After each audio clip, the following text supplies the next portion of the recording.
Hello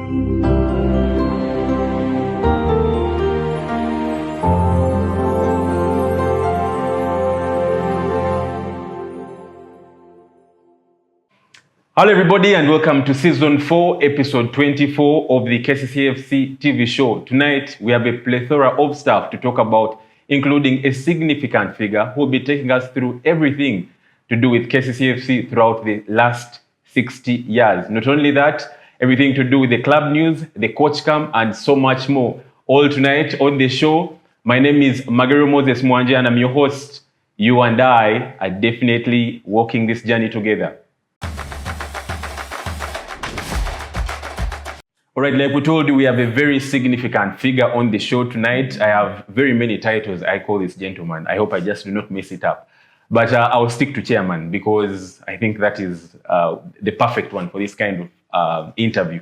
So chairman Julius Kabugo joins us tonight and very, very happy to have you making, I think, your debut on the KCCA TV show. Yeah, this is my first time being here. Wow. Thank you for the opportunity to come here and talk about KCCA, a club that dear to my heart, but also where God gave me a very great opportunity to lead an incredible team, but also with a lot of success, of course with challenges, but what's leadership without challenges? Yeah, so thank you for hosting. You should be very happy. I mean, I'm sure some of these things you must have had a dream about some of the things happening, especially the club having its own TV channel, telling its story. How does it feel coming back on a platform like this for the club and you're telling the club story? Amazing, because I remember in 2015 when I came in as a chairman, most of the initiatives, the great things you guys have put together, were part of the vision that we had in our conversations with Agre. Agre was my vice chairperson and we were sitting on the board of directors. And we needed to build a club that was of standard, that was professional, but also a club that would divert the attention of Ugandans to focus on what belongs to us, that is local football. At the time of coming in, many Ugandans were focusing so much on European football. And our idea was, what are we doing wrong? What aren't we doing right? That is getting relevant focus on the other games, the other leagues, the other players, when we have our own heroes, our own players, our own clubs, our own stadium. So we decided to start looking at what is happening out there that is not happening with us. And of course, the TV platform was one of those. The stadium was another, being professional, doing things that in a way that would appease, but also attract the other person who is outside to follow, to identify themselves with Ugandan football, but also with the club, which then was KCCA. So I'm really very excited. I'm happy that this plan is going on. A lot of work is being done. And looking back where this club is coming from, 60 years now, what an achievement. And what's happening right now can only tell what the future is going to be like. So well done to you, well done to management and the leadership of the club. Well, it should definitely be amazing. Like you said, you had a plan, you had a vision together with the team that you worked with, and you're happy to see that the current team is probably is on the right track. Absolutely. To make sure that that goes ahead. You've talked about the 6 years, and that's where exactly I want us to go. The club starts in 1963. This year, it made 6 years on the 12th of April. As a person that has been part and parcel of the development and the growth of this football club, I don't want to take that away from you. Your fondest memories of the club, of KCCA at 60. Let's start from there. KCCA at 60, your fondest memories. There's so much we're going to talk about, but let's start with your fondest memories. Wow, it's very hard to choose one, but I think the memory that perhaps will never leave my mind is when we qualified for the CAF Confederation. I remember we were playing a team from Egypt, Al Masry. They came to Lugogo for the first leg. Very, very hard team. Very, very hard team. And the players did everything they could. And I remember we scored just in the last minute of the game of play. Scoring just a goal when you're going to play away in Egypt can give an impression of, are we going to make it? But I think we had an incredible coach in Mike Emetebi at the time, because I remember having several meetings with him prior to the game taking place in Egypt. I couldn't travel because I was involved. I had a lot of work. At KCCA, I was the director of treasury services. Okay. And he was very, very confident in the team that he had. He was very confident about his players going out there and prove a point. And indeed, those guys went out there and proved a point. But the thing is, no one gave us a chance. In fact, even ourselves, we didn't give ourselves a chance. We thought it was going out there, play out the game, and then come back, because that was the usual thing that used to happen to Ugandan clubs. Not that we had not prepared, not that we didn't have faith, but it was a point of, have we really made it to the level where we can compete? But thank God, we did win this game, and the rest is history. So it was such a beautiful moment. I remember I was at the club, that evening, and the fans, actually, all of them, it was around 8 p.m. or even beyond, the fans came to the club that night and we celebrated. It was such a beautiful moment. Of course, we had so many beautiful moments, memorable moments, but I think that one for me stick out as a day we'll never forget, but also as a game that made a difference in the history of this club.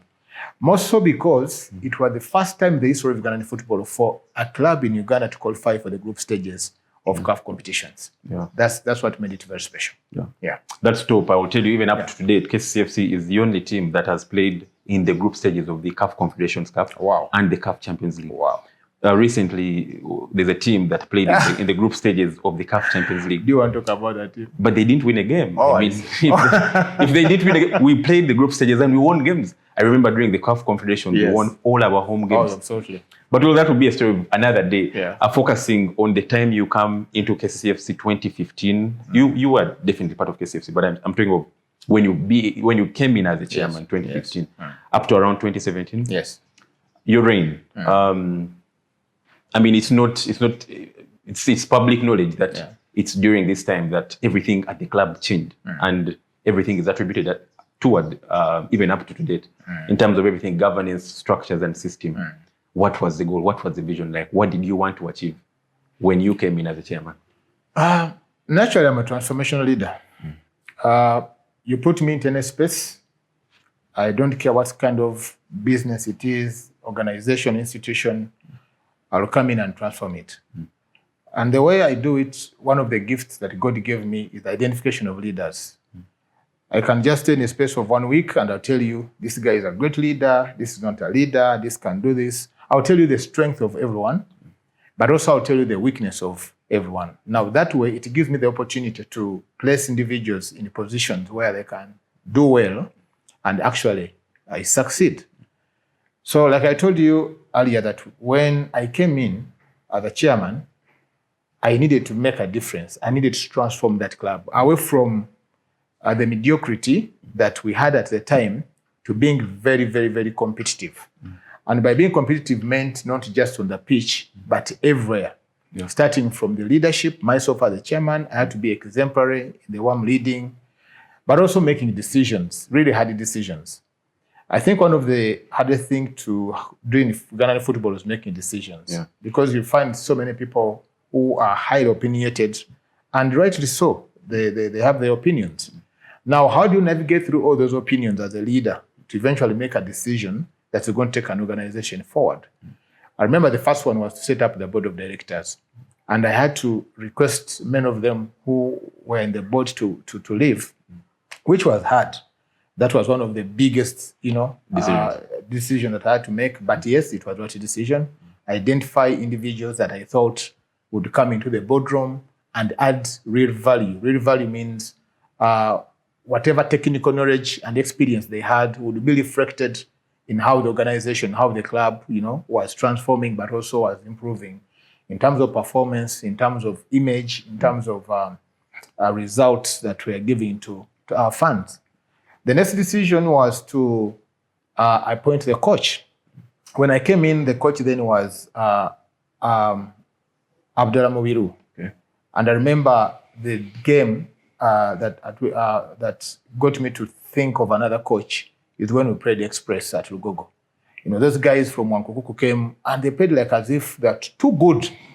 And everyone could tell that Express at the time was struggling. I could not understand how such a struggling club would come and prove that good at Lugogo. But that gave me the right feedback that I needed, that the club was in free fall. The club was going under. And right after that game, I remember fans trying to fight, trying to beat up the coach. Now that could tell that even the fans had lost it. There was no order. There was no systems in place that anyone could do what they wanted. If fans could even think of beating up a coach, that tells the level at which the club had deteriorated.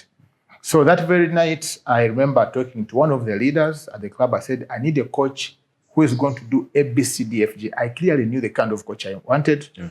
I knew the kind of character I needed.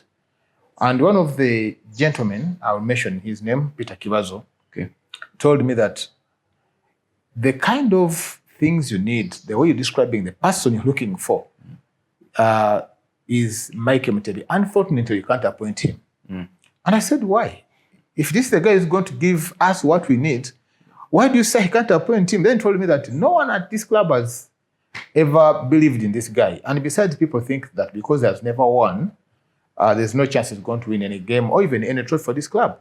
And my response was simple, that Pep Guardiola at Barcelona came in when he had not won anything. And look at what he did. For me, that was a benchmark. Besides, one of the clubs I was looking at or following at the time, I was wanted to benchmark to a certain level within our resources and systems was Barcelona and Manchester United. So I would watch a lot of the things they would be doing and I try to replicate at our level of capacity, systems, governance, and structures.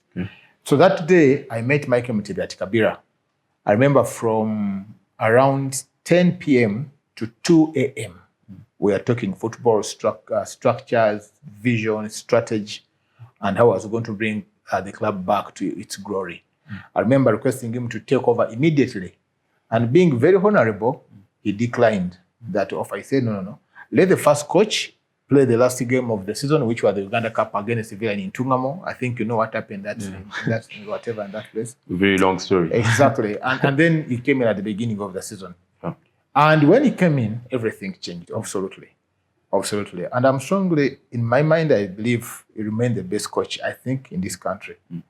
Forget what other people's opinions could be. I believe he's the best coach. If I had to make a decision for another club, in case I'm the chairman of any other club in the country, I think would be my first go-to coach.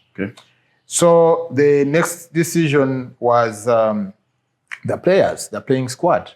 How ready are they? How able are they? Character, competence, and other things, value system.